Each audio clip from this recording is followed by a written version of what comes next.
আসসালামু আলাইকুম এভরিওয়ান।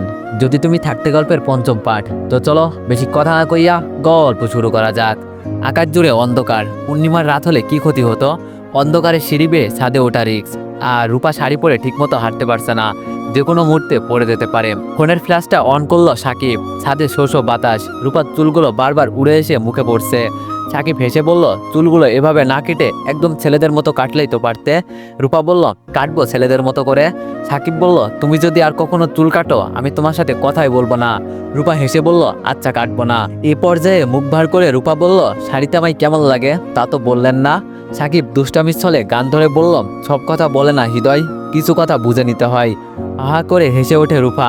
রূপা বলল, এই কণ্ঠে গান করো না, লোকজন মনে করবে ছাদে কুকুরে ঘেউ ঘেউ করছে। সাকিব বলল, এই তুমি কি মনে করেছো আমি গান করতে পারি না? আমার কণ্ঠ অতও খারাপ না, অনেক পুরস্কার পেয়েছি গান করে। রূপা বলল, আপনি তো ঠিকভাবে কথাই বলতে পারেন না, আবার গান? হেসে দিয়ে সাকিব বলল, আমাকে খেপাতে চাচ্ছ তাই না? অত সহজ না। আর আমি তোমার মতো অপ্রয়োজনে কথা বলি না। কিছুক্ষণ চুপ থেকে রূপা বলল, আচ্ছা আমায় ছাদে আসতে বললে কেন? থমথম খেয়ে যায় সাকিব। এই প্রশ্নের ফেস করার জন্য বোধহয় প্রস্তুত ছিল না। এর যুক্তিসঙ্গত কোনো উত্তর নেই। রূপার সাথে সময় কাটাতে ভালোই লাগে সাকিবের। সাকিবকে নিরুত্তর দেখে রূপা বলল, কি হলো, চুপ মেরে গেলেন কেন? সাকিব বলল, তুমি আমায় ওই দিন রাতে ঘুম থেকে তুলে ছাদে নিয়ে আসলে কেন? রূপা বলল, আমার তো মাথায় সমস্যা, তাই যা ইচ্ছা করি। আপনারও কি মাথায় সমস্যা আছে? সাকিব একটু রেগে বলল, আচ্ছা তোমার ভালো না লাগলে ছাদ থেকে চলে যাও। রূপা বলল, মেয়ে মানুষের মতো কথায় কথায় রাগ করেন কেন? আমার তো আপনার সাথে থাকতে ভালোই লাগে, যাবো কেন ছাদ থেকে? সাকিব বলল, তো এত কথা বলো কেন? রূপা বলল, কবেই কম কথা বলেছি? হতাশ হয়ে যায় সাকিব। মেয়ে মানুষের সাথে তর্ক করে পারা এত সহজ কি? মুচকে হাসে সাকিব। রূপা আজ বেশ স্বাভাবিকভাবে কথা বলছে। সাকিব কিছুক্ষণ রূপার দিকে তাকিয়ে থেকে বলল, তোমার বাবা মা কি ছোটবেলা থেকেই তোমায় এমন করে মারে? বরাবরের মতো মুখ ফ্যাকাশে হয়ে যায় রূপার। রূপা বোধহয় এইসব প্রশ্নের উত্তর দিতে ইচ্ছুক না। রূপা বলল, এইসব কথা না বললে হয় না? সাকিব বলল, রূপা আমি তো তোমার বন্ধুর মতো, আমার কাছে এইসব বললে সমস্যা কি? রূপা বলল, বন্ধুকে তো মানুষ তুই করে বলে, আমি কি আপনাই তুই করে বলি না, তাই সমস্যা? কেমন বাচ্চাদের মতো লজিক দেখালো রূপা। মনে মনে হাসছে সাকিব। রূপার ফুরফুরে মুডটা নষ্ট না করাই ভালো। সাকিব বলল, আচ্ছা সরি, এসব জিজ্ঞেস করব না, তবে আমার একটা কথা জিজ্ঞেস করব। রূপা বলল, কি? সাকিব বলল, তোমার লেখাপড়া, ফ্যামিলি, অতীত? চোখ ছলছল করে উঠল রূপার। চাপা কণ্ঠে বলল, ঘুরিয়ে ফিরিয়ে কথা তো একই হলো। আচ্ছা এইসব বিষয় জানা কি খুব জরুরি? আমি একটা মানুষ, সেই হিসাবে কি আমার সাথে কথা বলা যায় না? ধরে নেন আমার লেখাপড়া, ফ্যামিলি, অতীত কিছুই নেই। খুব সিরিয়াসভাবে কথাগুলো বলছে রূপা। এর আগে কখনো এইভাবে কথা বলেনি রূপা। সাকিব বুঝতে পারছে না রূপার সমস্যা কোথায়। হয়তো এটা রূপার দুর্বল পয়েন্ট। রূপা এটা নিয়ে কথা বলতে ইচ্ছুক নয়, কিন্তু কেন এমনটা? রূপা আকাশের দিকে জোরে জোরে শ্বাস ফেলছে, দুই হাতে মাথা চেপে রেখেছে, চোখ দিয়ে গড়িয়ে পানি পড়ছে। ভাবনার জগতে ছিল সাকিব, এতক্ষণ রূপার দিকে খেয়াল করেনি। রূপার এমন অবস্থা দেখে আঁতকে ওঠে সাকিব। ওয়ানএক্সের সবচেয়ে বিশ্বস্ত বুকমেকার, যা পিএইচডি এবং সিরিয়া অ্যাপের অফিসিয়াল পার্টনার। এই অ্যাপসে আপনি cricket, football, tennis live match দেখতে এবং তাদের স্কোর ভবিষ্যৎবাণী করে সহজেই অর্থ উপার্জন করতে পারবেন। সেই সাথে BMW গাড়ি, আইফোন, ল্যাপটপ এবং আরও অনেক নগদ পুরস্কার জেতারও সুযোগ রয়েছে। এই অ্যাপটিতে আপনি crush crystal, under and over 21 ইত্যাদি গেম খেলে সহজেই আয় করতে পারবেন। আপনি বিকাশ, নগদ, রকেট ব্যাংক, ক্রিপ্টো, পেপল এবং অন্যান্য সহজ পদ্ধতির মাধ্যমে সহজেই আপনার জেতা টাকা তুলতে পারবেন। এখানে আপনি 24 ঘন্টায় 7 দিন গ্রাহক সহায়তা পাবেন। তাই এখনই পিন কমেন্টের লিঙ্ক ব্যবহার করে রেজিস্ট্রেশন করুন, অথবা গুগলে 1x সার্চ লিখে রেজিস্ট্রেশন করুন। আর হ্যাঁ, রেজিস্ট্রেশনের সময় আমার প্রোমো কোড VODO7 ব্যবহার করে প্রথমবার ডিপোজিটে 20,000 টাকা পর্যন্ত পান। সাকিব বলল, রূপা এমন করছো কেন? সরি, আর কখনো জিজ্ঞেস করবো না, আমি ভয় পাচ্ছি। কিন্তু রূপা স্বাভাবিক হও। মাথা ব্যথা করে এক নাগাড়ে প্রশ্ন করেই যাচ্ছে সাকিব। রূপার কাছ থেকে কোনো উত্তর পাচ্ছে না। রূপার কান্না ক্রমশ বাড়তেই লাগলো। জোরে জোরে শ্বাস নিচ্ছে। বোধহয় রূপার শ্বাসকষ্ট হচ্ছে। রূপাকে এইসব প্রশ্ন করার দরকার কি ছিল? মেয়েটা এমনিতে তো একটু অন্যরকম। নিজের বোকামির জন্য নিজের উপর রাগ হচ্ছে সাকিবের। সাকিব রূপার কাঁধে হাত রেখে বলল, কি হলো রূপা, কথা বলছো না কেন? শরীর খারাপ লাগে তোমার? চলো বাসায় দিয়ে আসি। রূপার কাঁধে হাত রাখতেই রূপা সাকিবের উপর ঢলে পড়ে। বুকের ভিতর মোচড় দিয়ে উঠলো সাকিবের, ঘামতে শুরু করলো। হঠাৎ এমন কেন হলো? রূপা সেন্সলেস কেন হলো? সাকিব রূপাকে পাজা কোলে নিয়ে আস্তে আস্তে সিঁড়ি বেয়ে নামছে। রূপার হুঁশ ফিরবে কিভাবে? ওকে কি ডাক্তারের কাছে নিয়ে যেতে হবে? সাকিব কিছুই ভেবে পাচ্ছে না। ছাদ থেকে নেমে আবার চিন্তায় পড়ে গেল। রূপাকে ওর রুমে দিয়ে আসা রিক। সাকিবের রুমে রূপাকে নেওয়া কি ঠিক হবে? সকালবেলা সাহেলা বেগম যদি রূপাকে রুমে না দেখে বিষয়টা খুব খারাপ হবে। সাকিবের মাথায় আরেকটা বুদ্ধি আসলো। রূপার জ্ঞান ফেরার পর সকাল হওয়ার আগে রূপা যদি ওর রুমে চলে যায় তাহলে বিষয়টা ভালো হবে। সাকিব রূপাকে নিয়ে সাকিবের রুমে শুইয়ে দিল। গ্লাসে করে পানি এনে রূপার মাথায় দিল। এত রাতে ডাক্তার কোথায় পাবে? খুব বেশি ভয় হচ্ছে সাকিবের। চিন্তার ছাপ মুখে রূপার মাথার কাছে বসে মাথায় হাত বুলিয়ে দিচ্ছে। মুখটা একদম শুকিয়ে গিয়েছে রূপার। মুখের উপর থাকা চুলগুলো কানের কাছে গুজে দিল সাকিব। অদ্ভুত ভালোবাসা কাজ করছে রূপার প্রতি। ভালোবাসায় এমন আজব কেন ভেবে পাচ্ছে না সাকিব। সাকিব রূপার মুখে পানির ছিটিয়ে দিচ্ছে। রূপার জীবনটা এমন কেন? কিছুই জানে না ওর সম্পর্কে সাকিব। রূপাকে ভালোবেসে তো কোনো ভুল করেনি। রূপা তো মানসিকভাবে অসুস্থ। এই অসুস্থতার পিছনে কি কোনো কারণ রয়েছে? এই প্রশ্নগুলোর উত্তর কোথায় পাবে সাকিব? সাহেলা বেগমের কাছে এইসব জিজ্ঞেস করাটা বেমানান। বলেছি না আমায় ওইসব জিজ্ঞেস করবেন না। রূপার কথায় ভাবনা ছেদ হয় সাকিবের। স্বস্তির নিঃশ্বাস ফেলে সাকিব। এতক্ষণে চিন্তার অবসান হয়। সাকিব বলল, কি হয়েছিল তোমার? এমন করলে কেন? আমি কত ভয় পেয়েছি। শোয়া থেকে উঠে সাকিবকে ঝাপটে জড়িয়ে ধরে রূপা। সাকিবের বুকে কিছুক্ষণ চুপচাপ থেকে রূপা বলল, কোনো কিছু নিয়ে ভাবলে এমন হয় আমার। ভয় পেয়েছেন? সাকিব বলল, এমন করলে সবাই ভয় পায়। কি নিয়ে ভাবছিলে এত? রূপা বলল, আপনি যা জিজ্ঞেস করছেন তাই নিয়ে। কিছু বলতে গিয়েও থেমে যায় সাকিব। রূপা জড়িয়ে ধরে রেখেছে সাকিবকে। রূপা কি সাকিবকে ভালোবাসে নাকি এইসবও রূপার বেখেয়াল করছে? মাথায় অনেক প্রশ্ন ঘুরপাক খাচ্ছে সাকিবের। সাকিবও রূপাকে বুকের মাঝে আগলে রেখেছে। এর থেকে শান্তি বুঝি পৃথিবীতে হয় না? চুপ করে আছে দুইজন। এই নীরবতারও বোধহয় ভাষা আছে। এই নীরবতায় মুখে কথা হয় না, কথা হয় অন্তরে অন্তরে। নীরবতা ভেঙে রূপা বলল, আপনার বুকে অনেক শান্তি। সাকিব বলল, সারা জীবন থাকবে আমার বুকে। কিছুক্ষণ চুপ থেকে রূপা বলল, থাকবো। আবেগ জড়ানো কণ্ঠে সাকিব বলল, ভালোবাসা আমায়? রূপা বলল, ভালোবাসা টালোবাসা বুঝি না। রূপার এমন উত্তরে ভেবাচেকা খেয়ে যায় সাকিব। সাকিব বলল, সারা জীবন আমার বুকে থাকবে অথচ ভালোবাসা না বুঝি? ভালোবাসায় হাবুডুবু খাচ্ছ আর বলছো ভালোবাসা বুঝো না? কোনো কথা বলে না, মুচকে এসে দেয় রূপা। অন্যরকম প্রশান্তি পাচ্ছে সাকিব। ওভাবে কতক্ষণ দুইজন দুইজনকে জড়িয়ে রেখেছিল হিসাব নেই। আজানের ধ্বনিতে হুঁশ ফিরে সাকিবের। ভালোবাসার রাতগুলো এত তাড়াতাড়ি শেষ হয় কেন? সাকিব বলল, রূপা। ঘুম ঘুম চোখে রূপা বলল, সাকিব বলল, ওঠো এখন বাসায় যাও, সকাল হয়ে গিয়েছে। জানালা দিয়ে বাইরের দিকে তাকিয়ে সাকিবকে আরো শক্ত করে জড়িয়ে ধরে বললাম, বাইরে এখন অন্ধকার, যাব না। সাকিব বলল, সাহেলা আন্টি যদি তোমায় রুমে না দেখে তাহলে কি হবে জানো তো? সাহেলা বেগমের কথা শুনতেই দৌড় পড়িয়ে উঠে বসলো রূপা। চোখ কসলাতে কসলাতে বলল, আমার হেঁটে যেতে ইচ্ছা করে না, কোলে করে নিয়ে আসেন। সাকিব বলল, যদি কেউ দেখে ফেলে? রূপা সাকিবের কথা মানতে নারাজ। সে সাকিবের কোলে চড়ে রুমে যাবে। এইদিকে প্রায় সকাল হয়ে যাচ্ছে। রূপাকে কোলে নেওয়ার চান্সটা মিস করতে চাচ্ছে না সাকিব। সাত পাঁচ না ভেবে পাদা কোলে নিল রূপাকে। সাকিবের দিকে তাকিয়ে মিটমিট হাসছে রূপা। রূপাকে রুমে দিয়ে এসে বিছানায় গায়ে লিয়ে দিল সাকিব। ভাবতে লাগলো আজকের রাতটা। রূপার ছোঁয়া লেগে আছে সাকিবের শরীরে। রূপার শরীরে ঘ্রাণ লেগে আছে সাকিবের শার্টে। সারা রাত রূপা জড়সড় হয়ে সাকিবের বুকে ছিল। প্রশান্তি, মায়া, ভালোবাসা ভরা ছিল রাতটা। রূপা বাচ্চাদের মতো কথা বলা অন্য মাত্রা যোগ করেছে সব সময়। জীবনে প্রতিটা রাত এমন হলে ক্ষতি কি হবে? কি এমন রূপাকে নিজের করে পাবে তো? শঙ্কা জাগে সাকিবের মনে। এত ভালোবাসা কেন রূপার মাঝে? সারা রাত ঘুম হয়নি। রূপার কথা শুনতে শুনতেই রাত কেটে গিয়েছে। এইসব ভাবতে ভাবতেই গভীর ঘুমে তলিয়ে যায় সাকিব। সারা রাত সজাগ থেকে চোখ লাল হয়ে রয়েছে সাকিবের। চোখ দুটো জ্বলছে খুব। ঘুমিয়ে থাকার জো নেই। টিউশনি ভার্সিটি। সকালে ঘুম ভাঙতেই রূপার কথা মনে পড়লে ঠোঁটের কোণে চিতলে হাসি ফোটে সাকিবের। তাড়াহুড়ো করে রান্না করছে সাকিব। আজকে বোধহয় টিউশনিতে যেতে পারবে না। সকালবেলা রুমে পায়চারি করছে সাহেলা বেগম। রূপা তো এত বেলা পর্যন্ত ঘুমায় না কখনো। রূপার রুমে যায় সাহেলা বেগম। এখনো ঘুমাচ্ছে রূপা। কালকে ওর আম্মু মারছে ওকে, তাই বোধহয় শরীর খারাপ করেছে, সেই জন্য ঘুমাচ্ছে। সাহেলা বেগম রূপার মাথার কাছে বসে হাত বুলিয়ে দিচ্ছে মাথায়। মেয়েটা খুব বিষণ্ণ, সস্ত একদম। নিঃসন্তান সাহেলা বেগমের রূপার জন্য রয়েছে অগাধ ভালোবাসা। তাই তো রূপার সব পাগলামি সহ্য করে। বুকে একটাই আশা, রূপা একদিন সুস্থ হবে। রূপা সুস্থ হলে কি রূপার বাবা মা রূপাকে সাহেলা বেগমের কাছে রাখবে, নাকি আজিজ চৌধুরীর কথাই সত্যি হবে? বুক চিরে দীর্ঘ নিঃশ্বাস বেরিয়ে আসে সাহেলা বেগমের। আদরের গলায় ডাকে রূপাকে। বেগুড়ে ঘুমাচ্ছে রূপা। কপালে হাত দিয়ে দেখলো সাহেলা বেগম। জ্বর আসছে কি রূপার গায়ে?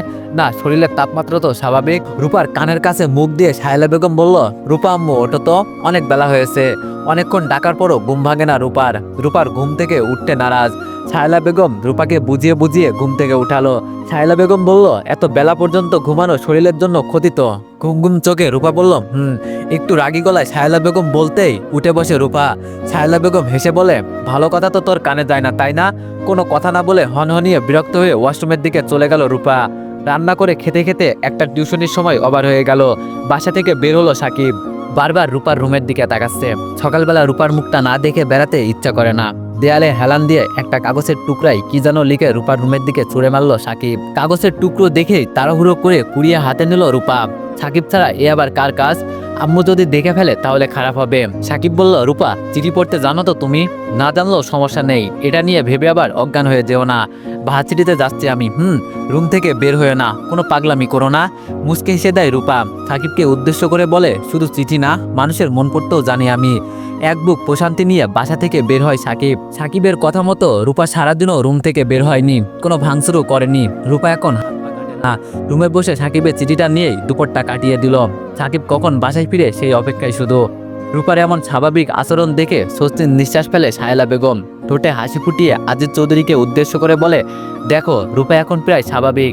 আজিজ চৌধুরী বলল, সব স্বাভাবিক কোথায়, ওর অতীত। আজিজ চৌধুরীর কথা শেষ না হতেই থামিয়ে দিল সাহেলা বেগম। থমথমে মুখে বলল, ওটা অত জরুরি না। একটু থেমে আবার বলল, রূপা আগে কি করতো মনে নাই তোমার? ওর বাসায় আগুন ধরিয়ে দিয়েছিল। ওর ছোট ভাই এমনকি পাগলামি করে নাই যা ও করেনি। ওর বাবা মা এইসবই তিক্ত হয়ে মারতো ওকে, সেজন্যই বাবা মার কথা শুনতে পারে না। সে তুলনায় এখন অনেক গুণ ভালো। আনন্দিত হয়ে আজিজ চৌধুরীর সাথে বসে বসে কথা বলছে সাহেলা বেগম। কথা বলার মেন টপিক রূপা। রূপার জন্য সাহেলা বেগমের এত ভালোবাসা দেখে আফসোস হচ্ছে আজিজ চৌধুরীর। রূপাকে যখন ওর বাবা মা নিয়ে যাবে তখন কি সহ্য করতে পারবে সাহেলা বেগম? গোসল ছেড়ে চুল ছোকাচ্ছে রূপা। সাহেলা বেগম রূপার রুমে আসতে রূপা হেসে বলল, আগে কত বড় চুল ছিল, শুকাতে অনেক সময় লাগতো, আর এখন কম সময় লাগে, ভালো হয়েছে তাই না? বলেই হেসে দেয় রূপা। সাহেলা বেগমের ইচ্ছা করছে রূপার গালের কষিয়ে একটা থাপ্পড় দিতে। রাগ সংযত করে সাহেলা বেগম বলল, খেতে আসো। খাওয়া শেষ করে রুমে আসতেই রূপার চোখ পড়ে সাকিবের দিকে। বাসায় ফিরেছে সাকিব। এখন সাহেলা বেগম বাসায়, তাই সাকিবের কাছে যেতে পারলো না। অপেক্ষা পর গুনতে শুরু করলো কখন সাহেলা বেগম বাসা থেকে বের হবে। সাহেলা বেগম বাসা থেকে বের হতেই দৌড়ে ছাদে চলে যায় রূপা। চেয়ারে বসা সাকিব রূপাকে দেখেই হেসে দেয়। সাকিব বলল, এতক্ষণ আসার সময় হলো বুঝি? হাঁপিয়ে গিয়েছে রূপা, কথা বলতে পারছে না। সাকিব চেয়ার ছেড়ে উঠে দাঁড়ায়। রূপাকে চেয়ারে বসিয়ে বলে, হেঁটে আসলেই তো পারতে, এভাবে দৌড়ে আসতে কে বলেছে? রূপা এইসব প্রশ্নের উত্তর না দিয়ে বলে, খেয়েছেন তো? এই একটু কথার ভিতরেই ভালোবাসা খুঁজে পায় সাকিব। সাকিব বলল, হ্যাঁ খেয়েছি, তুমি খেয়েছো? মাথা ঝাঁকিয়ে উত্তর দেয় রূপা। রূপা বলল, মাঝে মাঝে চিঠি লিখতে পারবেন, ভালো লাগে আমার। সাকিব বলল, পারবো, যদি তুমি চিঠির উত্তর দাও। রূপা ঠোঁট বাঁকিয়ে বলল, চিঠি লিখতে পারি আমি। সাকিব হেসে বলল, আমি কি বলেছি তুমি পারো না? সাকিব আবার বলল, তোমার জন্য সারপ্রাইজ আছে। উৎসাহিত কণ্ঠে রূপা বলল, কি? সাকিব বলল, চোখ বুঝো তারপর। রূপা বলল, বুঝলাম চোখ। সাকিব বলল, যতক্ষণ না বলবো আমি ততক্ষণ চোখ খুলবে না। রূপাও বাধ্যমের মতো তাই করলো। সাকিব পকেট থেকে পায়েল বের করে রূপার পায়ে পরিয়ে দিল। রূপার চোখে আঁকাবাঁকা করে লেপটিয়ে কাজল দিয়ে দিল। একটা কালো টিপ রূপার কপালে পরিয়ে দিল। সবুজ এক মুঠো চুড়ি রূপার হাতে পরিয়ে দিল। সাকিব বলল, চোখ খোলো এবার। রূপা বিস্ময়ে হা হয়ে রয়েছে। সাকিব রূপার সামনে হাঁটু গেড়ে বসে রয়েছে। সাকিব বলল, শোনো, আধুনিকতা একদম পছন্দ না আমার। তুমি আমার রানী হয়ে থাকবে, যার চোখে থাকবে গাঢ় মোটা কাজল, হাত ভর্তি চুরির আওয়াজে বাজবে সারাক্ষণ, কপালে থাকবে বাঁকা টিপ। টিপ ঠিক করার ছলে মাঝে মাঝে কপালে হাত ছুঁয়ে দিব, যত্ন করে পায়ে পরিয়ে দিব পায়েল। কাউকে কাজল পরিয়ে দেওয়ার অভ্যাস আমার একদম নেই, তাই তো আঁকাবাঁকা হয়েছে। রূপা চোখ বেয়ে জল গড়াচ্ছে, অতি আনন্দের জল। রূপা সাকিবের হাত ধরে বলল, অনেকদিন হলো কেউ আমায় ভালোবাসে না, আপনি একদম ব্যতিক্রম। সাকিব বলল, ভালো মেয়ে হয়ে থাকবে, তাহলে সবাই ভালোবাসবে। আজিজ চৌধুরীর কণ্ঠ শুনে সাকিবের হাত ছেড়ে উঠে দাঁড়ায় রূপা। নিচতলা থেকে ডাকছে আজিজ চৌধুরী। সাকিব ভ্রুকুচকে বলে, আঙ্কেল বাসায়? রূপা বলল, বাবার শরীর ভালো নাই, তাই যায়নি অফিসে।